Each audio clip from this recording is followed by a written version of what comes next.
सो जय हिंद everyone, welcome back to the channel. Finally Hindi department वालों के लिए गुड न्यूज़, आपके पीएचडी एडमिशन में दिल्ली यूनिवर्सिटी में इंटरव्यू डेट्स आ चुकी हैं। कौन कौन से डॉक्यूमेंट्स लेकर जाने हैं, क्या क्या चीज़ें आपके नोटिस में मेंशन है, वो आज के लेक्चर में या आज की वीडियो में हम डिस्कस करेंगे। और ये जो नोटिस है वो आया है 18 जनवरी को। तो चलो देखते हैं आज इस नोटिस में क्या मेंशन है।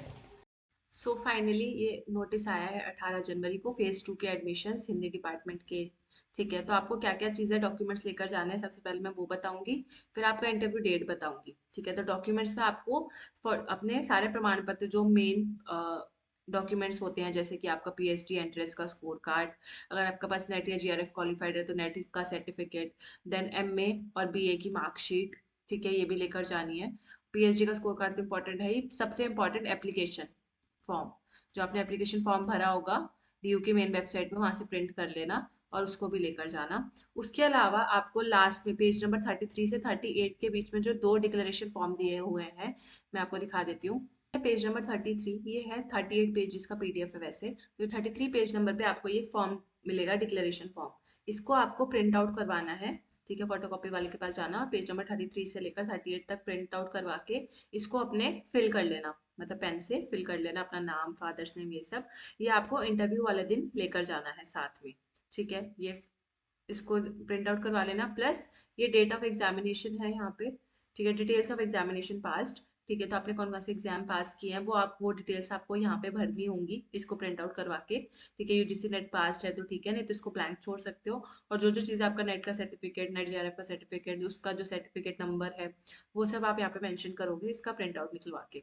देन अंडरटेकिंग सिर्फ उन्हीं को प्रिंट आउट करवानी है जिनके पास कुछ ऐसे कुछ डॉक्यूमेंट्स है जो आपके पास नहीं है, और इन्होंने यहाँ पे डॉक्यूमेंट्स मांगे हैं पर वो डॉक्यूमेंट्स आपके पास नहीं है, तो आप एक अंडरटेकिंग का प्रिंट आउट निकलवा लेना और यहाँ पे डेट लिख देना और सिग्नेचर। और अगर आपके पास आपको ऐसा लग रहा है कि नहीं मेरे पास तो सारे डॉक्यूमेंट्स हैं, लेकिन फिर भी ऐसा होता है कि कभी कभी एक दो डॉक्यूमेंट्स नहीं होते और हमारे दिमाग से स्किप हो जाते हैं, तो ऑन द सेफ साइड, ठीक है, तो आप अपने ये अंडरटेकिंग भी प्रिंट आउट करवा लेना। उसके अलावा ये और इन्होंने यहाँ पे डॉक्यूमेंट्स भी बता रखे हैं। ठीक है, कि निम्नलिखित प्रमाण पत्रों का होना अनिवार्य है। फॉर एग्जाम्पल ऑनलाइन किए गए आवेदन पत्र की प्रतिलिपि। ठीक है, जो वही एप्लीकेशन फॉर्म आपको निकलवाना है। प्रवेश परीक्षा यानी कि एंट्रेंस एग्जाम का स्कोर कार्ड वगैरह, नेट है तो नेट का, जाति प्रमाण पत्र भी लेकर जाना आपका, मतलब आपका कास्ट सर्टिफिकेट। ठीक है, तो caste certificate is important. Net JRF का सर्टिफिकेट इंपॉर्टेंट है, अगर आपके पास है तो ठीक है, नहीं तो कोई बात नहीं। फिर दिल्ली विश्वविद्यालय के शिक्षक पद पर स्थायी रूप से कार्यरत होने की स्थिति में नियुक्त पत्र की प्रतिलिपि। ठीक है, तो वो भी लेकर जानी है। फिर आपको ये आपका एक ये एप्लीकेशन फॉर्म फॉर रजिस्ट्रेशन और एडमिशन टू पीएचडी प्रोग्राम, इसको भी प्रिंट आउट करवाने के लिए इन्होंने बोला है। मतलब इन्होंने बोला है कि पेज नंबर 33 से लेकर 38 तक आपको प्रिंट आउट करवा कर लेकर जाना है और फॉर्म फिल करके लेकर जाना है। तो ये आपको प्रिंट आउट करवाने पड़ेंगे सारे पेजेस, और फिर जो जो इसमें इंफॉर्मेशन मांगी है वो इंफॉर्मेशन आपको खुद हाथ से लिखनी पड़ेगी इसके ऊपर। ठीक है, पेन पेन से लिखनी पड़ेगी और फिर आपको अपने डॉक्यूमेंट्स के साथ लेकर जाने हैं।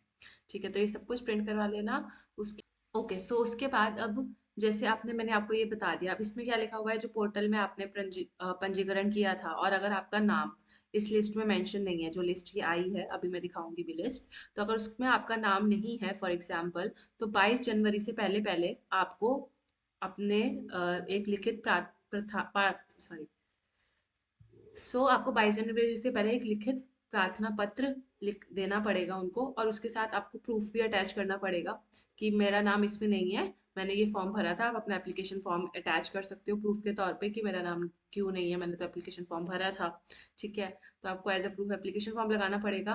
प्लस आपको एक एप्लीकेशन लिखनी पड़ेगी कि डियर सर एंड मैम, या जैसे भी आप हिंदी में लिखते हो, कि मेरा नाम जो पीएचडी का इंटरव्यू लिस्ट निकली है उसमें मेरा नाम नहीं है, तो मैं उसी के रिगार्डिंग क्वेरी है, और वो आपको भेजना पड़ेगा 22 जनवरी से पहले पहले। कहाँ पे भेजना है? विभाग के कार्यकाल में जमा करें, यानी कि डिपार्टमेंट आपको जाना पड़ेगा, हिंदी डिपार्टमेंट, और वहाँ पे आपको जमा करना पड़ेगा।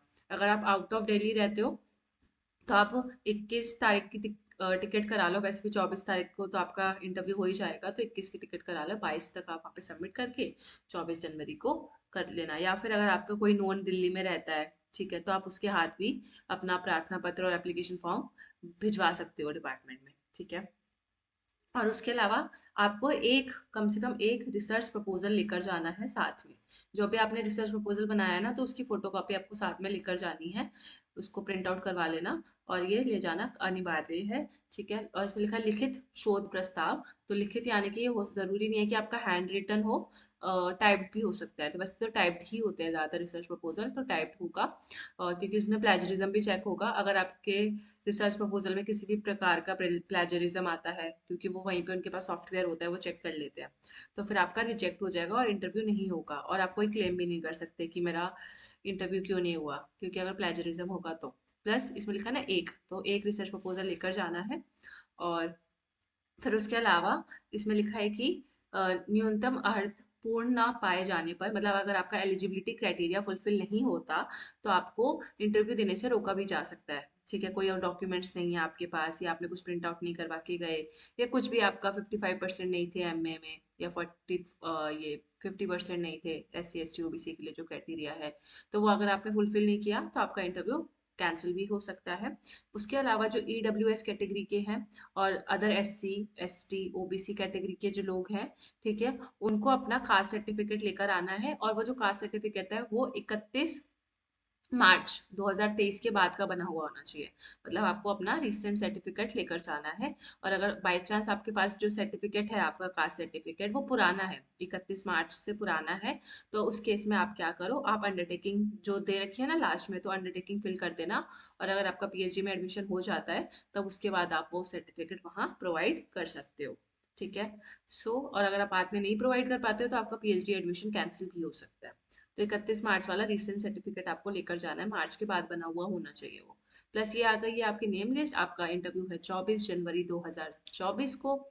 कब है? सुबह 9:30 बजे। तो 24 जनवरी को आपका इंटरव्यू है। सब अपनी तैयारी अच्छे से कर लेना, सारे डॉक्यूमेंट्स जो जो मैंने बताया ले जाना। ठीक है। और ये है आपकी नेम लिस्ट। आप अपना नाम यहाँ पे पढ़ सकते हो कि आपका नाम यहाँ पे मेंशन है कि नहीं।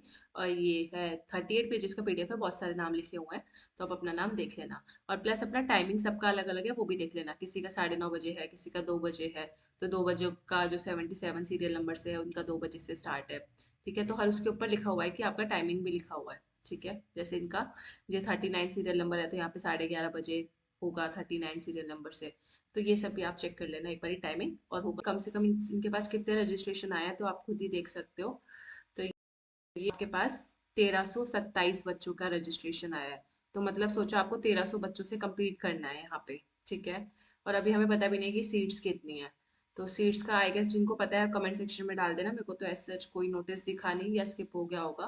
तो सीट्स कितनी है और बच्चे इतने ज़्यादा रजिस्ट्रेशन हुआ है, तो 1300 बच्चों के साथ आपको compete करना है। और आप अपना टाइमिंग भी देख सकते हो। लास्ट इंटरव्यू होगा आपका 2 फरवरी रात 2 बजे। ठीक है। तो ये 2 बजे, 2 फरवरी को सारा इंटरव्यू खत्म। तो 24 जनवरी से लेकर 2 फरवरी तक आपके इंटरव्यूज हिंदी डिपार्टमेंट में चलेंगे। ओके। और कोई क्वेरी हो आपको, तो आप मेरा टेलीग्राम ग्रुप ज्वाइन कर सकते हो। वहाँ से मेरा ID लेकर वहाँ से मुझे DM भी कर सकते हो। टेलीग्राम ग्रुप मैंने आपको बता देती हूँ, learningmantra.pb। इसका लिंक आपको डिस्क्रिप्शन बॉक्स में भी मिल जाएगा। और कुछ भी पूछना हो तो आप कमेंट सेक्शन में भी पूछ सकते हैं। ज़रूरी नहीं है कि टेलीग्राम ग्रुप भी ज्वाइन करना है, तो कमेंट सेक्शन में भी आप पूछ सकते हो। So thank you so much for watching. मिलते हैं नेक्स्ट वीडियो में। तब तक के लिए स्टे ट्यून। Bye bye.